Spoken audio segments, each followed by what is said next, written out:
الحمد لله رب العالمين الصلاة والسلام على خاتم النبيين وعلى آله وصحبه أجمعين أما بعد فأعوذ بالله من الشيطان الرجيم بسم الله الرحمن الرحيم قال الله تعالى في سورة الكهف واضرب لهم مثل الحياة الدنيا كماء أنزلناه من السماء فاختلط به نبات الأرض فأصبح حشيما تذروه الرياح وكان الله على كل شيء مقتدرا۔ ترجمہ: اور ان سے دنیا کی زندگی کی مثال بھی بیان کر دو، وہ ایسی ہے جیسے پانی جسے ہم نے آسمان سے برسایا تو اس کے ساتھ زمین کی رویدگی مل گئی، پھر وہ چورا چورا ہو گئی کہ ہوائیں اسے اڑاتی پھرتی ہیں، اور خدا تو ہر چیز پر قدرت رکھتا ہے۔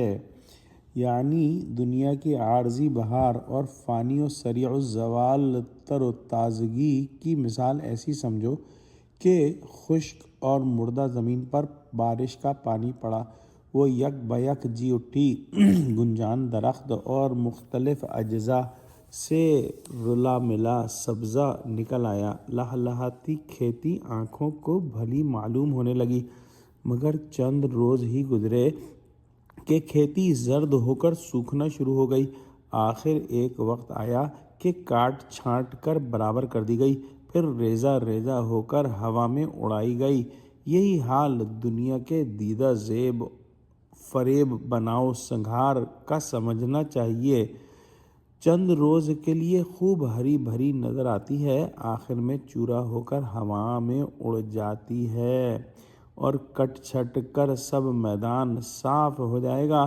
جیسے آگے وَيَوْمَ نُسَيِّرُ الْجِبَالُ وَتَرَى الْأَرْضَ بَارِزَةً میں اشارہ ہے۔ آیت پر ہمیں تدبر کرنا چاہیے کہ اگر ہم کھیتی دیکھیں تو جب کسان بیج ڈالتا ہے اس وقت کچھ نہیں ہوتا، اور اس کے کچھ دنوں بعد پودا نکلتے ہیں جو کہ چھوٹے ہوتے ہیں، پھر وہ بڑے ہوتے ہیں، پھر وہ بھرپور بڑے ہو جاتے ہیں اور کھیتی لہلہانے لگتی ہے، یہاں تک کہ کھیتی پک جاتی ہے اور پھر زرد ہو کر کاٹ لی جاتی ہے۔ اس کے بعد صرف چورا رہ جاتا ہے جس کو ہوائیں لے اڑتی ہیں۔ بالکل یہی حال انسانی لائف سائیکل کا ہے، بس فرق یہ ہے کہ یہ کھیتی کی لائف سائیکل 3-4 مہینے کی ہوتی ہے، جبکہ انسان کی لائف سائیکل 50, 60, 70 سال کی ہوتی ہے۔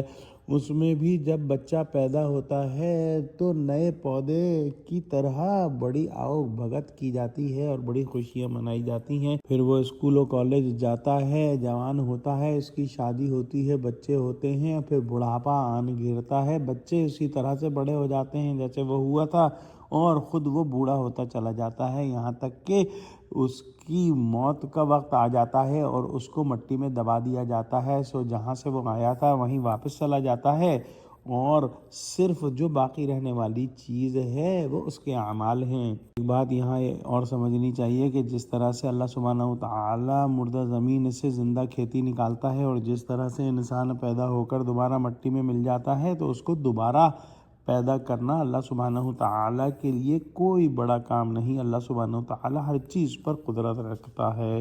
دعا کرتے ہیں کہ اللہ سبحانہ وتعالی ہم کو قرآن کا فہم عطا فرما، ہم کو سچوں سے جوڑے اور ہم کو صراط مستقیم پر قائم فرما دے، آمین۔ یا اللہ مسلمانوں کی مدد فرما، مسلمانوں کو متحد فرما، آمین۔ وآخر دعوانا ان الحمد للہ رب العالمین۔ السلام علیکم ورحمۃ اللہ وبرکاتہ۔